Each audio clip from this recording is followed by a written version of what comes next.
Olá, pessoal. Boa tarde. Espero que todos e todas estejam bem. Meu nome é Marco Aurélio, então farei minha audiodescrição. Sou homem, branco, cabelos pretos, caminhando para grisalhos, curtos, penteados para a direita, olhos castanhos. Visto nesse momento uma camisa polo branca, estou sentado em minha cadeira de escritório em casa, com outro meio de trabalho aos fundos. E sou professor da Universidade Tecnológica Federal do Paraná, campus Campo Mourão. Então, é um prazer recebê-los aqui nessa nossa sessão técnica, sessão ST83, Métodos e Estratégias de Ensino e Aprendizagem de Computação, do nosso quarto Simpósio Brasileiro de Educação e Computação, EduComp 2024. O nosso EduComp 2024, realizado pela Sociedade Brasileira de Computação, SBC, através da nossa Comissão Especial de Educação e Computação, CEDUComp, está sendo sediado virtualmente pela Universidade Presbiteriana Mackenzie. Lembrando aqui, com nossa dinâmica, então temos 10 minutos de apresentação e 8 para perguntas. Vocês podem interagir com comentários e perguntas através do chat do Google Meet, né? Durante a discussão, a gente vai, na medida do possível, incluir, responder por lá, ou os nossos autores vão responder para vocês pelo vídeo aqui. Quem quiser abrir o microfone, também se despontar com perguntas depois da apresentação. Bom? Só durante agora, enquanto nós teremos as apresentações, nesse momento só fica o apresentador com o microfone e o vídeo ligado, tá bom? Então, vamos dar início à nossa sessão técnica, a compensação do trabalho, convido o Nécio Veras, apresentação. O trabalho é a Personalized Based Study Guides Tool for Software Engineering Flipped Classes, tá? Autoria de Nécio Veras, Lincoln Rocha e Whindersson Viana. Tá? Então, Veras, você tem 10 minutos para sua apresentação e depois a arguição. Ok, professor Marco Aurélio, obrigado. Deixa eu compartilhar aqui a tela, só um minutinho. Enquanto a tela vai compartilhando, deixa eu ganhar tempo aqui fazendo minha audiodescrição. Eu sou homem, branco, estou usando óculos, cabelos caracolados, enrolados, querendo ficar grisalho aqui do lado, mesmo contra a minha vontade, mas eles insistem em querer. E uso uma camisa branca e estou em casa, no meu escritório também. Bom, acho que posso começar? Sim, pode começar. Pronto. Obrigado. Bom, eu, como eu falei, me chamo Nécio, vou apresentar uma ferramenta para roteiros de estudos personalizados para aulas investidas em engenharia de software. O trabalho foi desenvolvido em parceria com o professor Whindersson e o professor Lincoln. Bom, o contexto do nosso trabalho é de engenharia de software, ensino de engenharia de software. Nós sabemos que o ensino de engenharia de software, ele visa fornecer bases teóricas fundamentais, né, e conceitos e princípios para que os alunos tenham todo o suporte para desenvolver software. Então, assim, é um desafio em engenharia de software misturar, né, vamos dizer assim, mesclar o ensino de engenharia de software, as bases teóricas com atividades práticas para resolver problemas do mundo real. Ao misturar isso aí, o desafio está exatamente em desenvolver habilidades técnicas, que são as hard skills, com as habilidades mais leves, soft skills, né, de comunicação, cooperação. Então, assim, existem alguns métodos, né, as metodologias ativas, elas tentam ajudar nesse processo de misturar o fortalecimento teórico com a atividade prática. Então, alguns métodos ativos, eles tentam melhorar a motivação e o engajamento do estudante, tentam também encorajar a interação entre eles, tudo isso para tentar minimizar os riscos de uma baixa aprendizagem, né? Então, uma das metodologias que tem se destacado é a sala de aula invertida, que ela inverte exatamente o processo de como o conteúdo é apresentado aos alunos, né? Ao invés de ter aquela aula clássica, tradicional, que é um broadcast do professor para os alunos, não. Esse primeiro contato os alunos têm em casa e depois disso eles já vêm para uma aula em sala de aula mais preparado, com já o conteúdo teórico já fixado e um melhor aproveitamento para a realização de atividades práticas em sala de aula, por exemplo.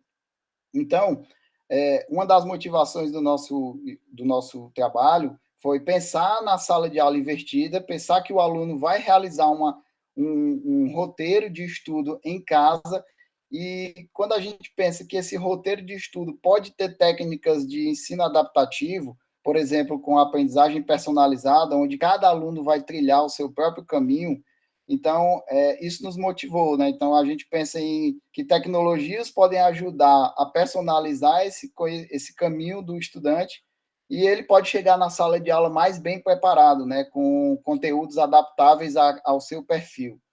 Então, baseado nisso, a nossa principal questão de pesquisa do trabalho foi exatamente saber qual é o impacto dessa ferramenta de roteiros de estudos personalizáveis no, em aulas de engenharia de software sobre a perspectiva de estudante, né, em relação à percepção, motivação e algumas realizações acadêmicas. Então, nós propomos aí exatamente juntar esses dois mundos, né, de aula invertida com ensino adaptativo no terceiro mundo, que é o ensino de engenharia de software, apoiado por uma tecnologia. Nós encontramos alguns trabalhos relacionados ao nosso, né, outros trabalhos que também usaram aulas invertidas no ensino de engenharia de software. Mas a principal diferença do nosso trabalho em relação aos outros trabalhos está na avaliação. Nós avaliamos a motivação, que esses outros trabalhos não avaliaram, e nenhum dos trabalhos usou nenhuma estratégia de ensino adaptativo, que nós resolvemos usar uma estratégia do aprendizado personalizado. Bom, a nossa pesquisa, ela foi dividida em três fases. A fase que a gente chamou do problema, entender mais, né, descobrir as características que uma ferramenta de autoria para apoiar os professores na preparação dessas aulas invertidas, que características essas ferramentas devem ter, seria o nosso problema.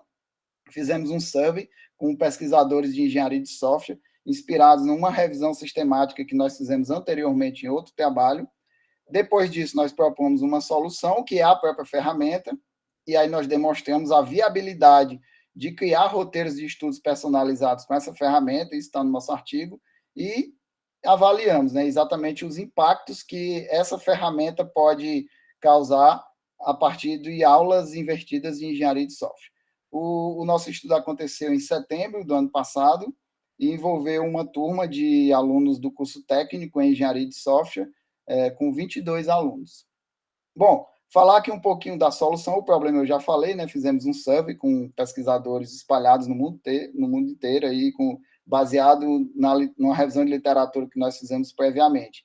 Então, na nossa fase de solução, nós criamos uma ferramenta de autoria, onde o professor consegue usar recursos gráficos para desenhar um roteiro de estudo. Então, ele vai colocando materiais e criando um caminho de aprendizado que o aluno vai percorrer em casa, né?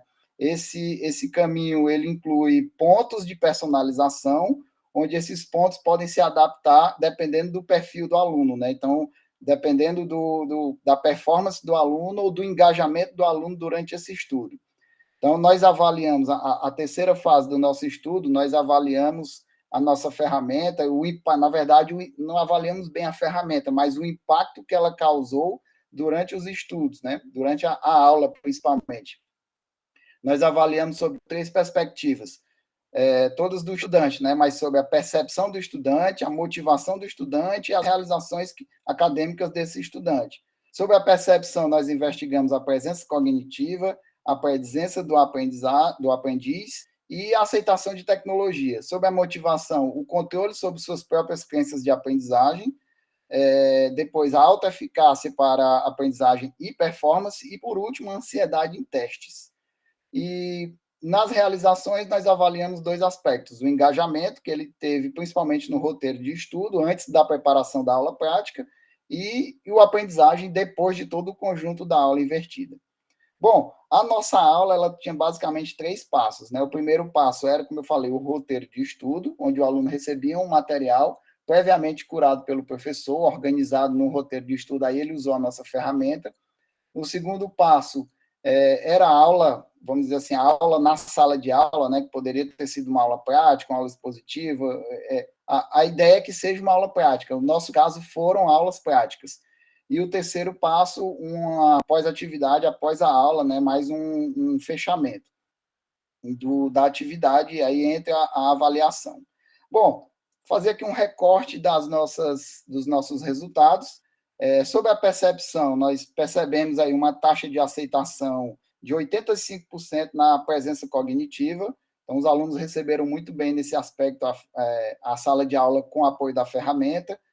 Também percebemos uma taxa média de aceitação de 66% na presença do estudante e a aceitação em tecnologia de 78,66%, o que consideramos aí, numa média, uma ótima taxa de aceitação do estudo proposto, né? Sobre as realizações, nós percebemos aí um crescimento nas notas, principalmente por meio de 2 testes, o pré-teste, que foi realizado antes da aula, e o pós-teste depois de todo o processo da aula, né? Então, nós percebemos aí um crescimento significativo nas notas dos estudantes. Para a gente fechar, só revendo aqui um pouco das nossas 3 questões de pesquisa. A primeira questão de pesquisa, um resumo do que nós descobrimos nela foi exatamente as características que uma ferramenta deva ter, né? Então, nós fizemos um survey com 12 pesquisadores de engenharia de software, tivemos insights sobre dificuldades, desafios, e acabamos criando 14 recursos básicos que a ferramenta deveria ter. Na nossa segunda questão de pesquisa, nós mostramos a viabilidade em criar roteiros de estudos personalizados através da nossa ferramenta, né? Então, nós demonstramos que era possível, sim. Primeiro, nós modelamos, aí nós usamos uma anotação do PPMN e depois materializamos usando a ferramenta numa aula investida de requisitos de software.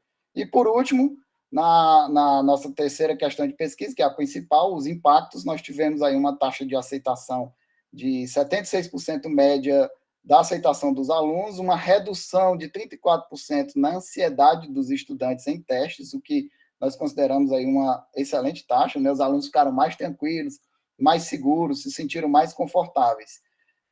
Também um engajamento médio de 81% no roteiro de estudo e uma performance de 7,3% nos exercícios em sala de aula. Por fim, um ganho geral aí de quase 3 nas notas dos estudantes, pegando tudo, né? Bom, se me permitam, eu vou apresentar aqui rapidinho um showcase, eu acho que dá tempo, né? Uma pequena demonstração da ferramenta. Vou tirar aqui esse áudio, que atrapalha um pouquinho. Basicamente, o aluno ele começa um roteiro de estudo assistindo um vídeo, nesse que a gente desenhou, né? Ele tem lá um vídeo sobre gerenciamento de requisitos, ele consegue assistir essa aula toda, depois ele acessa um material externo, que o professor pode previamente configurar, depois que ele estudar, ele marca como um material visualizado. No final desses 2 estudos prévios, digamos assim, ele responde a um formulário online, que esse formulário a gente chamou de um formulário diagnóstico, que ele vai servir exatamente para traçar um perfil do estudante.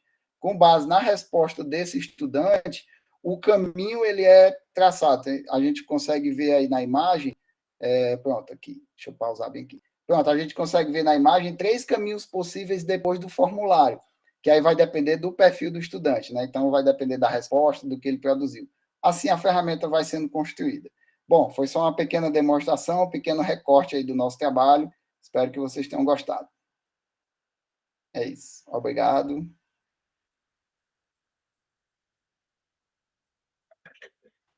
Parabéns, Ness, pelo trabalho. Tá? Pessoal, agora o espaço está aberto para perguntas. Quem tiver alguma pergunta para o Nécio, já pode colocar no chat. Se quiser abrir a câmera e o microfone e fazer pergunta, sinta-se à vontade. Tive que correr um pouquinho aí, mas acho que deu certo. Tranquilo, Nécio. Valéria, pode perguntar. Boa tarde, Nécio. Parabéns pelo trabalho. Bem legal ter mostrado aí no final a ferramenta funcionando.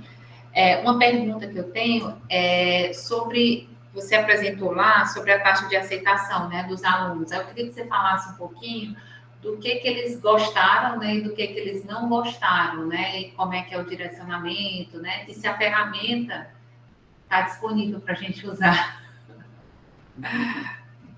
Oi, Valéria, boa tarde. Obrigado aí pela pergunta. Nós avaliamos dentro da perspectiva de aceitação, estou até com o artigo aqui aberto, nós avaliamos três perspectivas dentro da percepção, né? Que foi... Deixa eu abrir aqui, cadê? Eu não sei se eu cheguei a colocar nos slides, acho que não, né? Pronto, foi basicamente, né? O autoaprendizado, se os alunos acreditam que eles conseguiram aprender, usando, e aí isso está muito ligado com a aceitação da ferramenta, e eu acho que isso aí foi um dos fatores que eles mais aceitaram, né? Nós tivemos alguns probleminhas no começo da ferramenta com o uso responsivo, né? Alguns dispositivos móveis, mas isso foi só no começo do estudo, nas primeiras aulas que a gente fez, depois a gente conseguiu corrigir, e hoje funciona muito bem, a ferramenta está disponível, sim, ela está hospedada no nosso servidor local aqui do IFCE, eu esqueci de dizer que eu sou professor do IFCE, né? Ela está hospedada aqui no campus de Tianguá, do IFCE, então, assim, dá para a gente usar, sim, é possível. A gente pode conversar depois, eu posso lhe passar umas credenciais e você consegue, sim, fazer algumas aulas aí nas suas turmas. Obrigada, Nelson. Parabéns pelo trabalho. Por nada.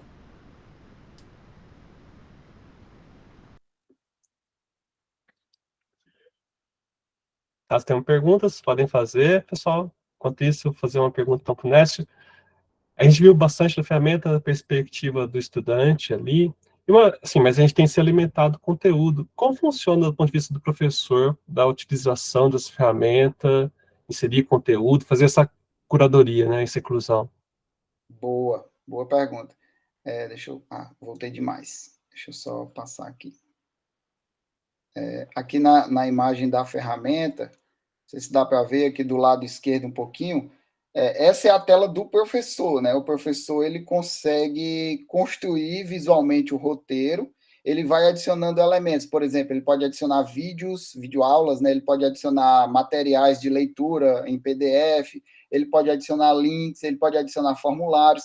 Isso ele vai desenhando e vai construindo, ligando esses que a gente pode chamar de cards, né? Ele vai ligando esses cards e vai criando todo um caminho que o aluno vai percorrer. Se ele colocar pontos de personalização, que nós temos 5 pontos de personalização aí possíveis para o professor programar o roteiro, que ele se adapte com base ou no engajamento ou no desempenho do aluno, então o aluno ele vai vendo o caminho completo com cadeados, que ele vai desbloqueando à medida que ele vai ou se engajando ou tirando a nota que o professor espera, sabe? Então, por exemplo, no formulário, eu posso dizer, olha, se ele só avança se ele tirar, sei lá, no mínimo 6. Então, ele consegue avançar. Senão, ele tem que voltar, assistir às aulas, receber um material complementar, eu posso criar uma intervenção, né? Abaixo de 6, eu crio um outro caminho. Bom, está muito flexível, sabe? E aí, só para completar, na visão do professor, não deu tempo de mostrar no artigo não, na apresentação, que ele também tem uma parte de monitoramento, né? Ele consegue ver todos os logs dos alunos, se o aluno conseguiu, se o aluno assistiu, se ele acessou, se ele tirou 2, 3, 4, toda a evolução do estudo do aluno, né? Isso está no artigo e tem um showcase muito legal lá no artigo também, que dá para a gente ver esse monitoramento, tanto individual como da turma. Falei demais? Não, tá muito bem. Tá. Mais alguma pergunta, pessoal? Bom, então, gostaria de agradecer ao Nécio novamente e os demais autores pelo trabalho. Então, parabéns, Nécio. Obrigado. Tá. Agora, continuando a nossa sessão técnica, então agora nós temos o trabalho titulado Uso de práticas gamificadas no ensino de verificação e validação de software, de autoria da Valéria Lely, Ismael Souza Santos e Karina Branco. Então, Valéria, pode estar à sua disposição aí a apresentação. À vontade. Boa tarde a todos. Eu me chamo Valéria Lely, sou professora do Departamento de Computação da UFC. Eu tenho a pele branca, os olhos castanhos e os cabelos castanhos também. O cabelo é na altura dos ombros. Estou usando uma blusa branca com estampa azul e amarelo e estou usando óculos. Eu vou apresentar esse trabalho que foi em colaboração com o professor Ismael, que é da UES, da Universidade Estadual do Ceará, e também teve a participação da minha aluna de mestrado, Karina, né, que atuou aí durante o estágio da docência no mestrado. Então, a principal motivação do nosso trabalho, né, tem sido que nós, professores, a gente vislumbra que as aulas, né, expositivas, elas não têm sido mais eficazes, né, no sentido de os alunos conseguirem abstrair os conceitos teóricos, conseguir fazer uma aplicação prática, né, da teoria. Então, vários estudos na literatura, inclusive na área de teste de software, né, o mapeamento sistemático aí publicado por Vale, ele indicou aí, um dos resultados, né, que esses problemas no ensino, ele tem sido uma das causas, né, de mão de obra especializada na área. Então, a gente vê na literatura, né, vários relatos relacionados, né, às formas de ensino, né, ainda mais as formas tradicionais. Então, nesse intuito, né, nessa direção surge a gamificação, né, que insere aí elementos divertidos, né, nas atividades que a gente trabalha em sala de aula, com o suporte de jogos, né, os jogos educativos, que tem como principal objetivo o ensino, né, então esses jogos, eles têm ajudado bastante a gente também a trazer essa imersão, né, do aluno no aprendizado. Esse relato que eu vou apresentar hoje, ele é dentro de um contexto, né, de uma disciplina, onde eu uso bastante jogos educativos, né? Dentre os que eu uso, 2 foram desenvolvidos por alunos meus, né, durante o TCC. Então, a gente tem sempre procurado desenvolver o jogo, né, ver a necessidade em aula e tem desenvolvido os jogos, né, para ajudar aí nesse aprendizado dos alunos. E sempre por trás tem a gamificação, né, para trazer aquela competitividade entre os alunos, né, de modo que eles fiquem mais engajados nas atividades realizadas em sala de aula. Então, o objetivo desse relato, né, é mostrar 2 práticas de ensino que a gente aplicou em uma disciplina, né, de verificação e validação, tanto na UFC como na Universidade Estadual do Ceará. Então, essas práticas, elas fazem parte dessa metodologia. Então, aqui hoje eu apresento 2 práticas, mas ao todo a gente trabalha em torno de 9 práticas na disciplina. Então, como foi a metodologia, né? Eu já falei que o contexto foi a disciplina de verificação e validação, que hoje na UFC a gente ministra tanto para alunos de graduação como alunos da pós-graduação, certo? São alunos mais maduros que já fizeram a disciplina de engenharia de software, né? Então, temos alunos a partir do 6º semestre. É uma disciplina de natureza optativa. Já na UES, né, o professor Smiley, ele aplicou as práticas na disciplina de tópicos de engenharia de software, onde o foco principal aí era na parte de teste, né? Na UFC a gente tem tanto a parte de verificação como a parte também de validação.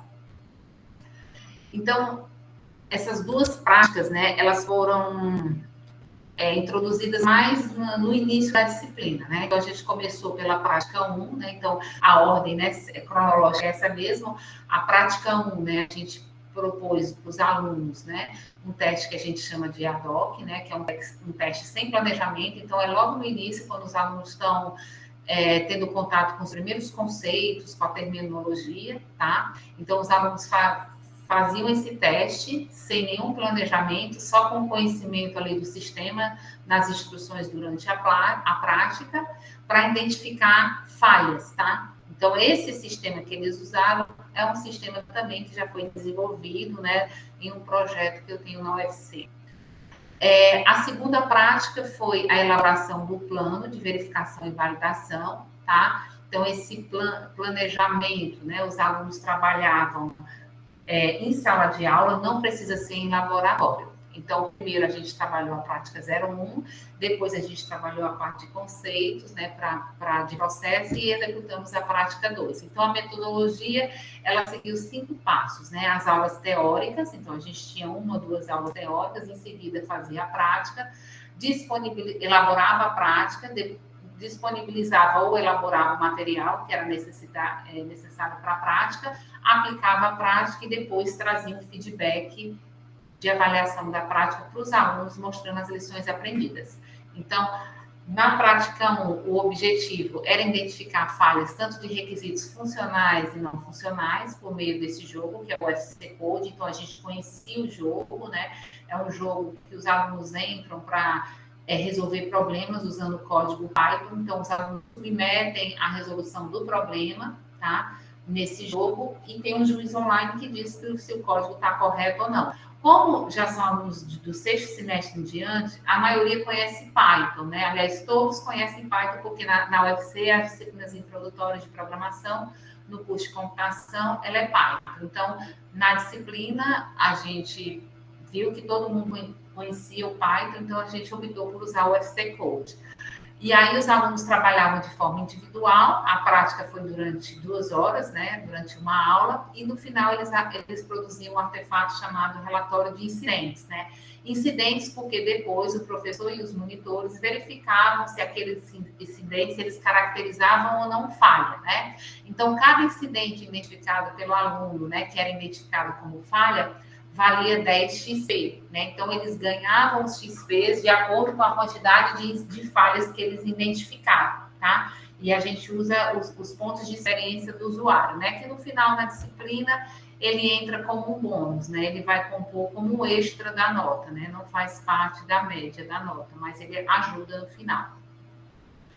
Essa prática, ela foi aplicada apenas na UFC, em 2 semestres, né? A disciplina é ofertada anualmente, então foi aplicada no semestre de 2022.2 e de 2023.2. Aí aqui é só mostrando para cada passo da metodologia, a gente teve 2 aulas teóricas, né, sobre conceitos introdutórios, depois a gente escolheu o jogo a ser testado, então a gente disponibilizou esse jogo no servidor e também um formulário para os alunos reportarem os incidentes. Em seguida, a gente aplicou a prática, né, apresentando as instruções do jogo, e os alunos eles exploraram esse jogo para identificar os incidentes. E depois que a gente avaliava, numa aula posterior, né, a gente apresentava para o aluno o feedback, né, o que realmente foi considerado como falha, quais foram as lições aprendidas, e em seguida os alunos eram convidados, né, após esse feedback, a preencher um questionário para avaliar a prática. Então, na prática 2, o objetivo era fazer um planejamento das atividades. A maioria dos alunos, eles tinham acabado de fazer a disciplina de engenharia de software, né? Onde eles trabalham o artefato plano de projeto. Aqui na disciplina, a gente trabalha o plano de verificação e validação. Essa atividade era feita em grupos, né? De 4 a 5 integrantes, com a duração de 2 horas, e valia 400, né, pontos de experiência do usuário. Ela foi aplicada na UFC em 2022.2 e 2023.2, e na UES, né, ela foi aplicada apenas no semestre de 2023.2. Então, como é que a gente aplicou a prática de acordo lá com os passos da metodologia? A gente teve 2 aulas teóricas sobre o que seria um processo, os exemplos de processos específicos, né, para teste de software. Em seguida, a gente disponibilizou 2 estudos de caso, que foi o banco e coleta de lixo, onde nesses estudos de caso tinha os requisitos não funcionais e não funcionais. Algo era descrito até em histórias de usuários, tá? Para que os alunos pudessem, com base nesse documento, fazer o planejamento de V&V.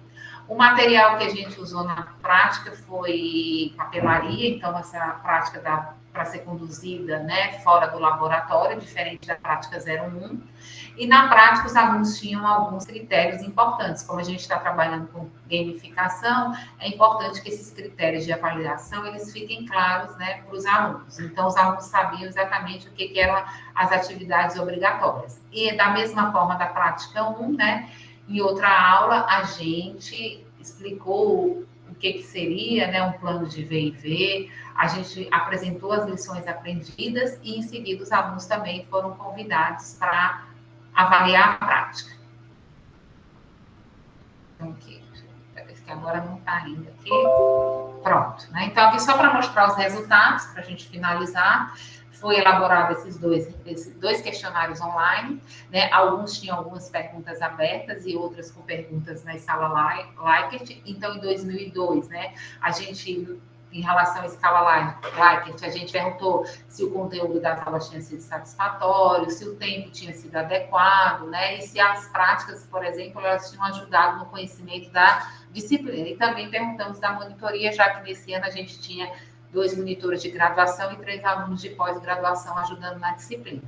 Então, pelos resultados, a gente vê que sobre o conteúdo da aula, né, e as práticas, foi satisfatório, com exceção da pergunta 4, né, que fala sobre a do jogo, né? Então, os alunos ficaram meio assim, mais para neutro, né, de dizer que a prática do jogo ajudou aí no conhecimento da disciplina. Até porque o jogo é justamente para eles terem noção que eles não têm conhecimento, né? E que depois eles vão precisar fazer planejamento, conhecer as técnicas para fazer um teste aí planejado. Em 2023.2, a gente aplicou o questionário em 3 turmas, né? E aí tinha também a turma da pós-graduação, né? O questionário praticamente era o mesmo, a gente só mudou quando era prática 01 e quando era prática 02, né? Então, sobre o resultado na UFC, a gente viu que já houve uma melhoria, né? Porque a gente refinou a prática depois de 2022.2, a gente fez algumas melhorias, e aí a gente já teve resultados mais positivos em relação sobre as instruções, se elas foram claras, né? Se os alunos compreenderam a importância de um planejamento. Então, a gente também ajustou o questionário, porque a gente notou que os alunos não entenderam aquela pergunta anterior. E aqui a prática 2 na UFC, né? 2 alunos reclamaram, né? Apontaram que não foi clara as instruções da prática. Isso é porque alguns alunos eles chegavam após o início da aula, então eles perdiam, né? As instruções que eram apresentadas no início. A gente notou isso pelas respostas abertas, né? E na UF também houve a mesmo indicativo sobre as instruções, então a gente vai ter que rever, né, o que faltou, então fazer uma forma de disponibilizar as instruções com antecedência para os alunos, mas também nós tivemos resultados positivos aí sobre a compreensão da prática e os critérios para a elaboração do plano. Então, a gente notou que essas práticas, elas realmente engajavam os alunos, né? A gamificação entra na questão da competitividade, principalmente na prática 1, né? E entre as equipes também, né? Então, cada equipe, ela fica focada no seu trabalho, tá? A gente sempre notou que os alunos, eles realmente ficavam as 2 horas totalmente imersos ali, tá? No que tinha que ser feito durante a aula.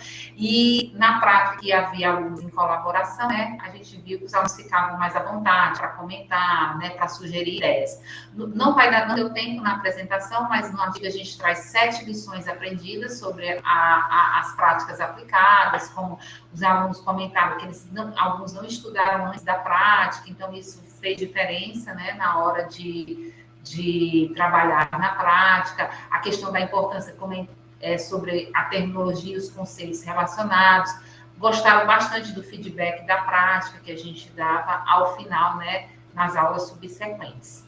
E aí, como trabalho futuro, a gente pretende aplicar a prática, né, fazer alguns ajustes e aplicar aí em outras disciplinas da UFC, né, e de outras universidades também. E é isso. Aqui eu deixo o QR Code, né, com o material das que a gente utilizou na prática, e obrigada pela atenção.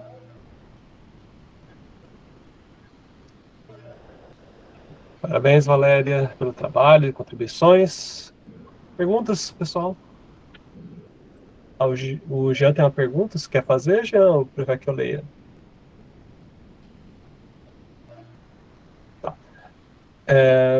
O Jean Rosa está perguntando para você, Valéria, se após a aplicação da abordagem criada, também foi explicado para os estudantes, principalmente os de pós-graduação, como também aplicarem a abordagem caso sejam professores. Não, porque o foco da disciplina, né, era o ensino de ver e ver, né? Então, para os alunos que participavam como alunos, né, a gente não trabalhou, né, nesse quesito. Já para os alunos que estavam em estágio da docência, sim. Os alunos que atuavam como estágio docente, né, que eram os assistentes de ensino, eles tiveram aí, ajudaram a elaborar o material, trabalharam diretamente também com os alunos, né?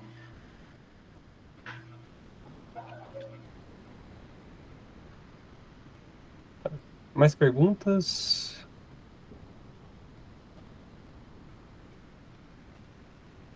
Eu tinha uma pergunta, Valéria Ismael, parabéns pela apresentação. Era sobre as diferenças entre as respostas dos alunos das 2 universidades. Se vocês perceberam alguma coisa no sentido, principalmente nas perguntas abertas, ou não, o comportamento foi muito parecido. Pronto, Wilson. Inclusive, a gente também depois tentou analisar as respostas da graduação com a da pós também. E, assim, aqui, pelo que a gente vê, não teve diferença, não teve nada que fosse, né, que tivesse nada que chamasse atenção, até se você olhar pelos próprios gráficos, né, da prática 02, tanto na UES como na UFC, parece até que é o mesmo gráfico, né? Mas, ó, dois alunos indicaram aí que as instruções das práticas não tinham sido claras, tanto na UES como na UFC, né? Então, pelas respostas abertas, a gente também não viu nada de diferente, porque a gente tirou muitas lições aprendidas, né, das respostas abertas. Então, assim, meio que ficou equilibrado entre pós-graduação, graduação e as universidades.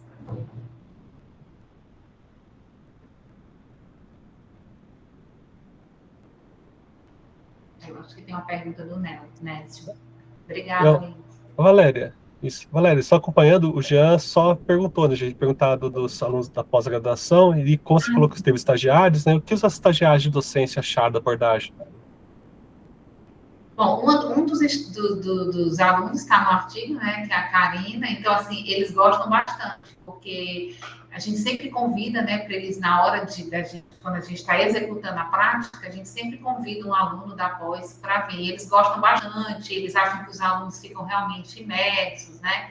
Então, e eles sugerem, às vezes, as práticas, professora, vamos fazer uma prática tal. Então, assim, eles dizem, né, que como estudantes, né, eles acham importante, né, para o aprendizado, trazer essa questão prática, né, não ficar só na teoria. Então, essa é a opinião dos alunos. Eles têm sido bastante positivo, tanto do pessoal da disciplina, como também dos alunos que trabalham no estágio da docência.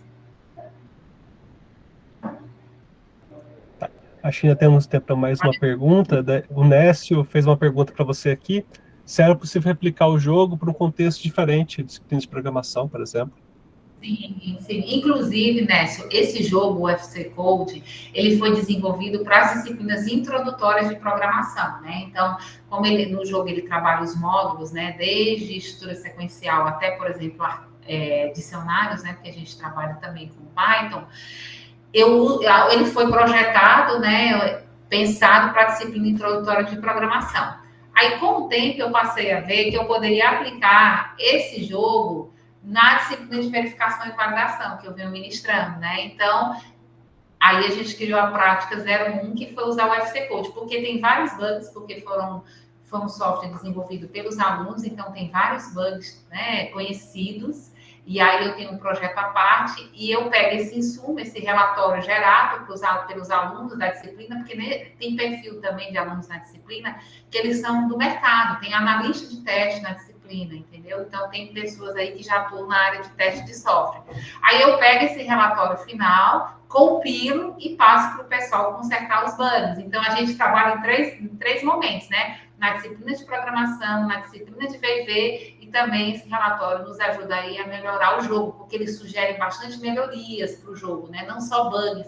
É uma coisa interessante para falar. A gente coloca relatório de incidentes, mas os alunos ficam tão imersos que eles começam a relatar até falhas de segurança, problemas de usabilidade, e assim tem contribuído bastante, né? É o segundo ano que eu utilizo e tem sido bastante positiva a experiência em todas as disciplinas que eu aplico o jogo. Muito bem. Então, obrigado, Valéria, demais autores, pelo excelente trabalho, compartilhar esses dados conosco. Tá? Agora eu vou convidar, então, nossa próxima apresentação, é o último trabalho dessa sessão, é o trabalho da Greatest Unit, um jogo digital de cartas para ensino de teste de software, de autoria da Hannah Ranieri, Açucena Araújo, Jaciana Barbosa, Jaime Gouveia, Francisco Teixeira, Ismael Santos e Rosana Andrade. A UFC está em peso nessa sessão. Então, a gente convida agora a Hannah Ranieri para compartilhar a tela e fazer essa apresentação. Ana, você tem 10 minutos para fazer a apresentação, depois a gente segue com as perguntas. Obrigado. Pronto. Bom dia, todos me escutam bem? Boa tarde, né? Todos me escutam bem? Meu nome é Hannah, eu sou uma mulher negra, né, de cabelos longos, cabelos escuros, com mechas roxas, tenho uma pequena franja e utilizo óculos, estou de blusa azul com algumas flores laranja. Eu vou apresentar para vocês, né, o nosso jogo, o Greatest Unit, que ele é um jogo digital para auxiliar no ensino de testes de software. Ele foi desenvolvido no âmbito do Laboratório Grupo de Redes de Computadores, Engenheiros de Software e Sistema, que é o GRADE. Aqui nós temos uma pequena agenda do que vamos ver hoje. Aqui a nossa equipe, né, de desenvolvimento do Great Test Unit. E vamos introduzir. Primeiro, o teste, ele é essencial para a gente entender como é que comporta, né, o nosso sistema, o nosso programa, e se ele tem comportamentos indesejados. No entanto, o seu ensino, ele tem uma certa limitância, né, no ensino da tarde, na sala de aula devido à falta de aplicação prática, até mesmo a complexidade para conhecer alguns conceitos envolvidos, as dificuldades que os alunos eles têm, a competência de cada indivíduo, né, em relação à aplicação desses testes. E foi diante desse cenário que a gente pensou no Great Test Card Game, que é um jogo, né, analógico. Ele tem como dinâmica medir como um teste ele se aplica a determinado cenário. Ele é um jogo criado para ensino de teste, né? Ele tem um cenário, a gente apresenta o cenário para o aluno, e esse cenário ele vai ser avaliado se ele pertence ou não àquele tipo de teste. E junto com o Great Test Card Game, a gente criou o Great Test Helper, que é um dispositivo para Android, onde o aluno ele consegue ir lá e ter uma pontuação, verificar uns dados, porque o Great Test Card Game ele necessita desse dado, ele tem esse elemento sorte, quanto tempo de partida está e tudo mais. No entanto, a gente tem uma problemática. Em 2020 surgiu o Covid-19. O Covid-19 ele teve a necessidade do isolamento, né? A gente precisou disso, foi uma coisa que abalou todo mundo e ninguém estava preparado. Nem o Great Test Card Game, que a gente não tinha mais aquele contato, não tinha como desenvolver isso. E foi quando surgiu a ideia do Great Test Unit, que assim como o Card Game, ele tem essa pegada do desafio, né? Os cenários que eles simulam o uso de teste, e você teria que associar um teste a esse cenário, e também tem um elemento sorte, que seria o dado, com o intuito de igualar quando uma partida iniciasse, para que um usuário iniciante ele não tivesse tanta desvantagem em relação a um usuário que ele já pratica teste, já tem um conhecimento mais aprofundado, né? A nossa plataforma ela foi desenvolvida em Unity, que é uma plataforma de jogo 2 e 3D, né? Essa plataforma ela foi escolhida devido à sua facilidade de acesso, e também nós temos o Firebase, porque o Firebase ela é uma plataforma da Google que permite que a gente tanto autentique como gerencie usuários em tempo real, e isso permite que a nossa plataforma, nosso sistema, ele consiga que os jogadores ele tenham uma dinâmica maior dentro do jogo, né?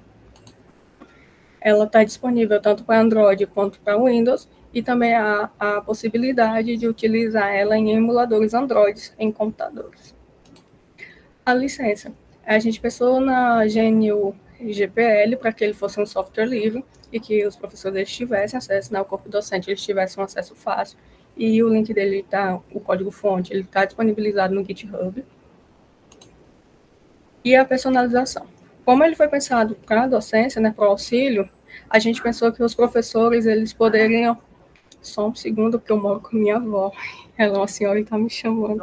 Vó, eu estou em uma apresentação. Só um segundo. Falo já.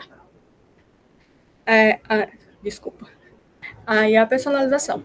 A personalização é porque, como foi pensado para docentes, eles podem ter editar um cenário, editar a pontuação, editar como será o nível de dificuldade, e isso é possível através da edição do nosso arquivo JSON. As regras do jogo. Cada sala ela comporta de 2 a 5 alunos. Temos também os cenários que são apresentados. Esses cenários podem ter um ou mais testes associados a eles. E também eles vão ter um valor associado. Esse valor vai ajudar na pontuação, porque a pontuação ela não é feita só através do acerto da questão, né, de acertar o teste. Quando você acerta o teste, você pode jogar um dado. Esse dado ele vai ter que tirar um número que está associado ao cenário, e quando você consegue tirar esse número, aí você pontua. No caso, você faz 10 pontos. com o jogador que ele conseguir 60 pontos primeiro, ele será o vencedor. O tempo de partida ele é flexível. Por quê? Porque vai depender do conhecimento do aluno, né? Às vezes um aluno ele tem um pouco mais de experiência em teste, então ele vai conseguir responder a questão mais rápido. Mas às vezes, ainda mais que tem mais de uma opção de teste associada àquele cenário, né? Quando o aluno ele não tem tanta experiência, ele precisa pensar um pouquinho mais, trabalhar um pouco mais, às vezes até conversar com alguma pessoa, tudo mais. Aqui nós temos a execução rápida, né, do grid test. É bem rapidinho, só para mostrar para vocês.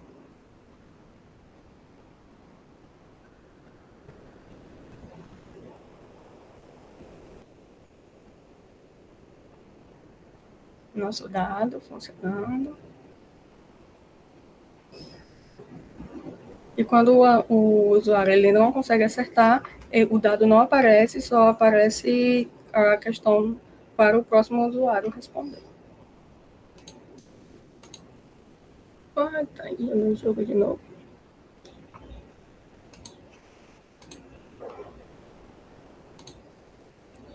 Vamos lá.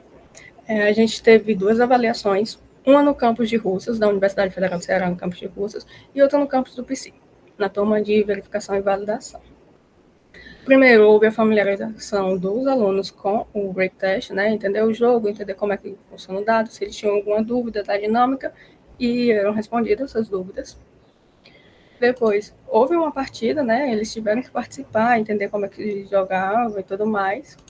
E, por último, foi disponibilizado um formulário da qual cada aluno ele poderia concordar ou discordar totalmente, né, de uma afirmação, e no final ele poderia dar uma sugestão de melhoria, um feedback escrito, né, uma questão aberta. Dos aspectos avaliados, a gente buscou avaliar o design, o controle que o usuário tem, como é que o sistema retorna os feedbacks para ele, se ele foi imerso naquele jogo, né, se ele conseguiu ficar preso naquele jogo. Outra coisa também que é o fundamental foi se o nosso jogo ele realmente é válido para o nosso contexto, né, para o auxílio de testes, do ensino de testes. E como resultados, nós, como destaque, nós conseguimos ver que ele realmente auxilia no ensino de teste, com 73% de concordância, né, sendo totalmente ou parcialmente. E quando a gente faz uma análise comparativa entre as duas avaliações, a gente vê que o campus de Russas teve uma aceitação maior. A gente acredita que essa aceitação seja maior devido ao número de alunos, que no campo do PC foi um pouco maior, e também devido a que no campo do PC tinham alunos de pós-graduação, enquanto no campo de Russas eram apenas alunos de graduação. Foram identificadas algumas áreas de melhorias, como o design, a visibilidade do status do sistema, né, que é justamente esses feedbacks que o sistema dá para o usuário, e o controle do usuário. Desses três, 2 já estão sendo trabalhados, inclusive o design, essa apresentaçãozinha que eu fiz agora é com um design novo, né, é um outro antigo, já estamos trabalhando no design novo. Essa visibilidade do sistema também foi um dos pontos que já está sendo trabalhado, e o controle do usuário será o próximo passo.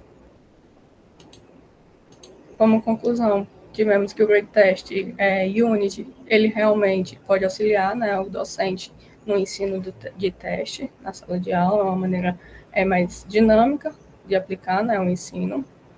E para trabalhos futuros, a gente pretende adicionar novas funcionalidades, como ranks, que foi inclusive algumas sugestões, também chat, para que os alunos possam se comunicar, se debater algumas questões, e também aplicar novamente com essas melhorias implementadas, né, em outras turmas. Mas era isso. Muito obrigada. Parabéns, Hanna, pelo trabalho. Abrimos, então, agora espaço para perguntas.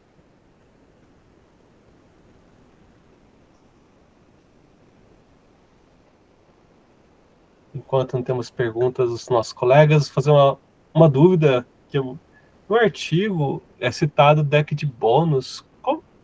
Como funciona o deck de bônus no Greatest Unit ou no Greatest?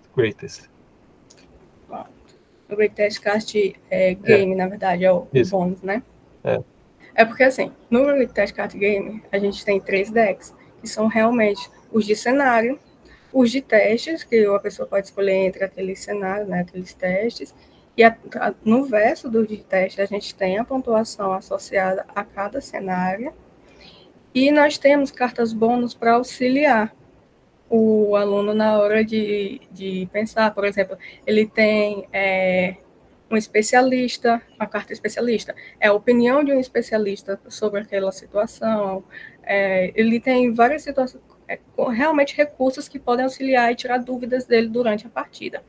É até uma das sugestões que a gente faz, né, de implementação, para caso o professor queira dar uma melhorada na hora que for fazer, é possível fazer essa implementação também alterando o JSON, então é bem legal essa parte de adicionar bônus para que possa ser tiradas dúvidas durante a partida. Legal. Mais perguntas, pessoal? Valéria. Por favor, Valéria, pode fazer pergunta. Oi, Hanna, parabéns pelo trabalho. Eu já conheço bastante o Greatest, inclusive eu aplico nas disciplinas, né? Apliquei desde que era jogo de cartas, né? Então era bem interessante. E também acho que nessa última versão ele foi aplicado na minha turma, né? De V&V. Então, assim, eu tive uma percepção durante as aulas, né?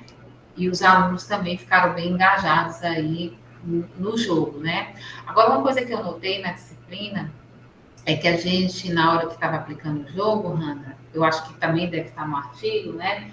A gente teve alguns problemas de entendimento sobre as regras, né, do jogo. Eu queria que você comentasse um pouquinho, né, como é que vocês vão contemplar isso na nova versão, porque como ele foi adaptado para a versão de cartas, né, que tinha a história do dado e tal, e aí o dado apareceu na versão virtual, mas eu me lembro que pelo feedback dos alunos, eles falaram um pouco dessa questão lá do aleatório, né?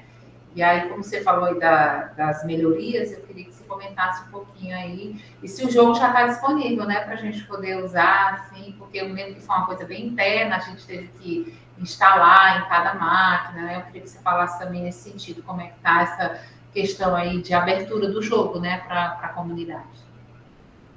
Pronto. Professora, a gente teve 2 melhorias, né, devido às sugestões dos alunos da senhora. Uma foi porque no dado realmente acontecia de forma aleatória, né? E ele não entendia qual número precisaria cair. Às vezes, por mais que a gente falasse durante a partida, surgia essa dúvida novamente. Então, a gente conseguiu colocar, né, embaixo do dado, a gente tem essa explicaçãozinha o tempo todo na tela do dado, quais os números ele precisa tirar naquele cenário. Por exemplo, se o cenário ele está associado os números 1 e 4, na mensagem vai aparecer lá que o usuário ele precisa tirar ou 1 ou um 4 para pontuar. E também nós colocamos um campo de regras. Então, a todo momento, o usuário ele vai conseguir, inclusive é uma das partes foi uma das sugestões também dos alunos da senhora, que o usuário ele pode clicar a qualquer momento do jogo nessas regras e ele consegue ter uma visibilidade, consultar a todo momento. E o jogo já está disponível para a gente usar, Ana? Desculpa.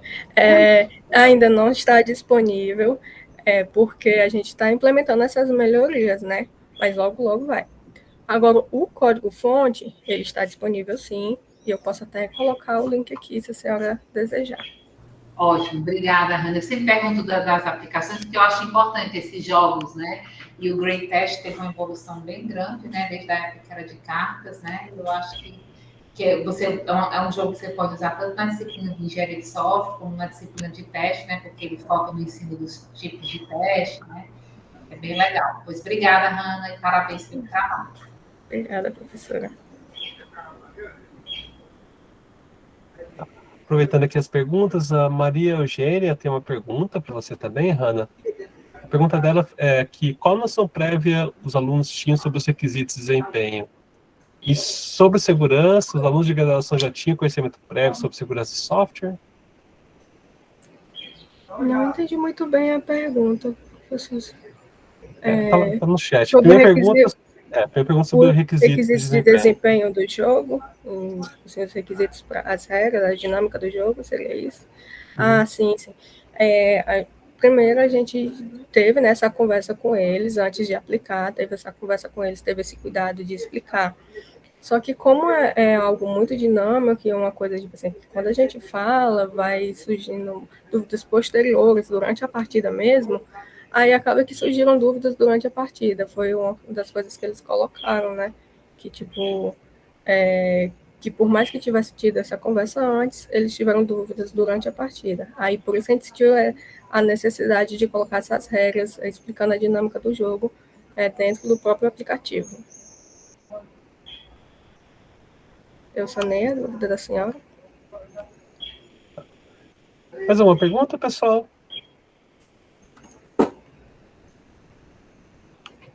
Estou enviando no chat o link. Anotado.